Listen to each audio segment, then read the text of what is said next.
I am going to go to this wire up here. This wire is controlled by this switch.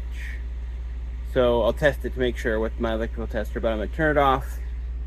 I'm going to cut the wire, then splice the wire, then run it down in here to this outlet, to that outlet.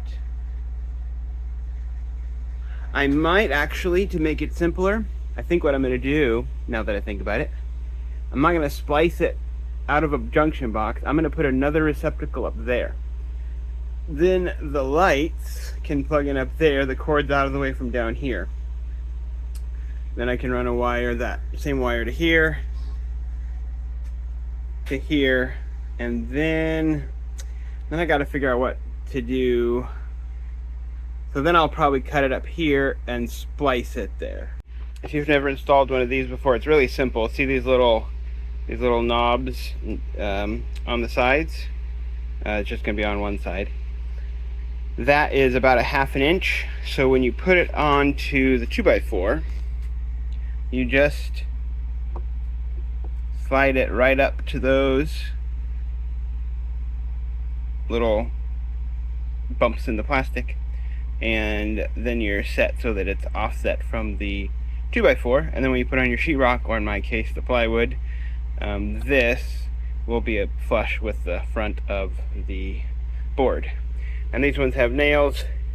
You just tap the nails in, and then I'll just poke out the ones from the top, and then the wires can come into there. It'll come through here, and go over to the other one. So I'll have to drill some holes through the 2x4s for the wire to run through. So if you don't have one of these and you're doing any kind of DIY stuff involving electrical at all, just get one of these. They're a little tester. You can plug it into the outlet, see if there's power. You can also go like this. So this air conditioner is on, so we know there's power running to it. I just push the button and it beeps when there's power running to the cable. I'm going to use this to make sure that I get this off before I cut the wire. It's on right now. I should be able to turn the light off. It's going to get dark in here. And there should be no power to this wire anymore. There's no power to it anymore. So I can cut that safely and not shock myself. Okay, if you've never worked with wire before, it's pretty simple. We need to get to the individual wires inside the main wire. I like to just take a nice sharp blade. There's kind of a divot in the middle of these wires, and go back about 4 inches or so and make a slice through it. The risk of doing this is you might slice the wires underneath, and then there's also wire strippers you can use. I've liked using this better than the other. So then I just peel it back. Again, cut the rest of the coating off. Then you're left with the hot, black, neutral white, and ground copper. You need to strip the end off so that it can go into the receptacle or whatever junction you're making. These are wire strippers. They have a bunch of different holes for different size wire. And so you can just stick the wire through the hole. This will fit through in the 12. And you just squeeze it, twist it a little bit, and then pull it off. And it has removed the cover from the wire. Do the same thing with the black. Now you have wires that are ready to connect to other wires. I'm going to be running these into the box, connecting to the receptacle, and then going on to the next receptacle. These receptacles are made so that you can connect the hot to here, the black and the white to here. That powers the outlet. But then if you want to go further from this outlet to the next one, you can connect the outgoing wire, black, to here, and white to here, which is fine to do. I like to create a separate set that goes just to this outlet. So I will, in the junction box, take my wire and connect. I'll show you. So I just have a little piece of the wire. I'm going to do the same thing I did before. I'm going to take the knife, I'm going to open it up.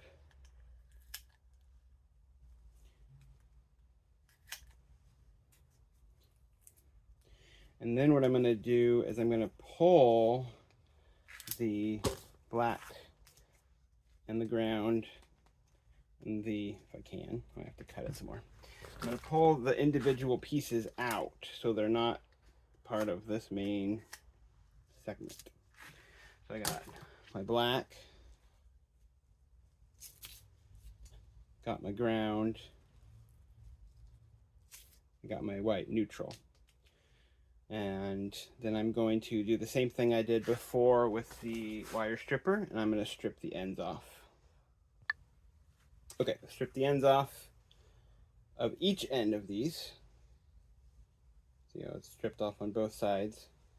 And of course the copper doesn't have anything to strip off because it doesn't have any, the ground doesn't have any coating on it, so you don't have to worry about that one. Now I'm going to take the other end, pause for a second. Okay, so now I have 3 different wires. I have the wire that's coming from the switch, so this is the one that has the power, will have the power coming from. I have my 3 little short pieces, and then I have the wire that's going to go out of the box going to the next box.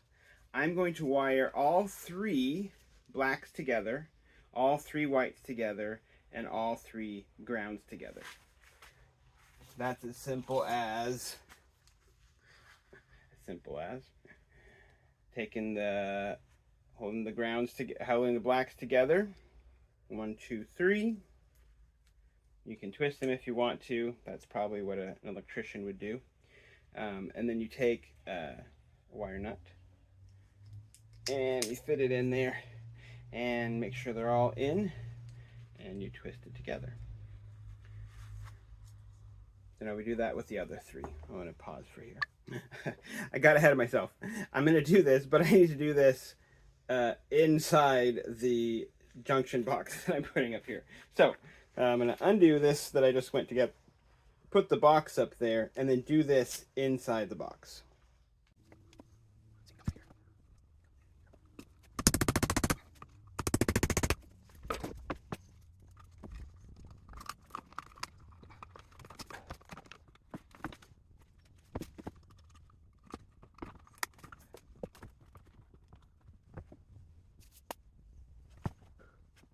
Okay, another problem. I stuck this on here, but this extra wire I have here isn't quite long enough to get down to here and give me enough room where I want it. This guy has excess to play with. So I'm going to pull this off and I'm going to move it over here to give me more length for this wire.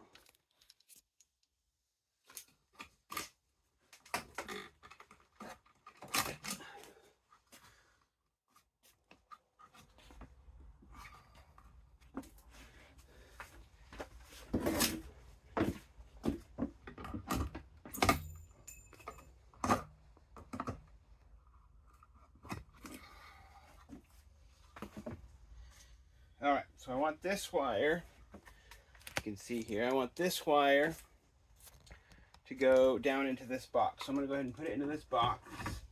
And I want it to stick out some. I want to have some stuff to work with there. And this is going to come up here. This is going to come up here. So I don't have much at all to work with here. So then this will go up here. And that should leave me, yeah, that'll leave me enough to work with. Okay. All right, so now we got the power wire coming in to here. This is where the source of the power comes from. We got the new line that's going to go from this box down to that box. I got that coming in here. So we got enough to work with here, enough to work with here. This can get, that's going to be a little tight there, but it should be fine. I'll staple up there. Then I get my little guys here. Now I'm going to attach them all together. Okay, I'm going to do what the electricians do. I was trying to get it just to go on with just the wire nut, but I couldn't get it. So I'm going to take my pliers and try to get them starting to be twisted before I put the wire nut on, because I want to make sure they maintain they get all maintain connection with each other.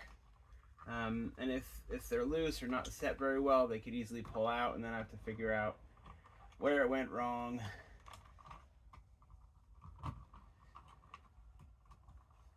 Okay, so I don't know if you can see that. Probably not. There. So I just twisted the wires together is all with this, and then I'll put the wire nut on each one. Okay, got that done. So now you see we have all the wire nuts together here, and we have just one set of wires that are sticking out. That will go onto this outlet, into these little guys on the side. Put little hooks on them, makes it easier to get it around the screw. Screw it in, push everything neatly, tightly back into the box, then you can attach the outlet to the box. Now my next wire is running down to this one. Okay, so the first way I did it up above was where I created the little connection inside the box, sending individual cable wires to the outlet. The other way to do it is this way. You just bring the power where the power side is. I think it's called the load. And it connects here. And then the line where it goes out the other way connects to the bottom. Same thing on this way. So you have both wires, one wire coming in, connecting to the top, one wire going out, connecting to the bottom. I don't know why I did it one way or the other. I'm sure you could find all kinds of arguments about which is better, but I'm going to do it this way because it's quicker this time.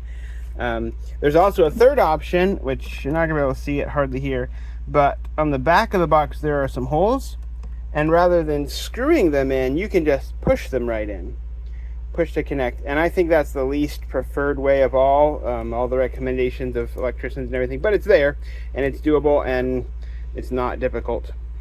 Alright, so now I got this guy wired, this guy wired. I'm going to wire that one, and then I'm going to connect them back together. Okay, sorry, it's kind of hard to see, but so I got the outlets connected.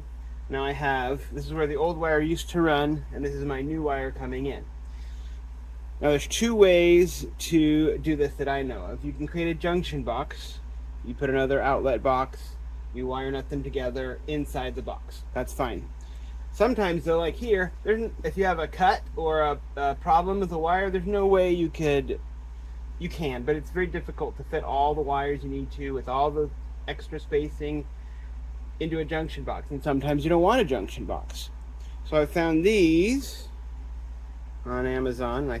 As far as I know, they're all to code. They're called inline connectors, and you just take one of these for each set of wires, so each black, white, and ground, and you stick one in one end and you stick one in the other end, and then you pop those down, and now it's connected. I like to run some electrical tape around it to be sure after that, but it's a super nice way if you ever run a screw into a wire or something like that. A really easy way to connect the wires back together. So we take the white wire on this one, we put it in there, snap it shut. Take the white wire on this one, put it in there, snap it shut. Do the same thing with the blacks. Same thing with the grounds. They're all in there. And we'll do it with the ground. Now you have a connected wire, just like that, without having to have a junction box. I'm going to take some electrical tape and I'm going to wrap it around there just for safety's sake. Also, the only other thing I did here was I put in some electrical staples to hold the wire that are in place. Okay, now the moment of truth. I'm going to flip this switch, and if I did it all correctly, then my light should turn on and there should be no popping sounds or anything. Hey! It worked. I'm gonna staple that up out of the way. Now I have outlets on this wall. I have a place I can plug in my lights up above. And the next step will be to insulate these walls, put the plywood back over them, and build my shelf. But I think I am done for today.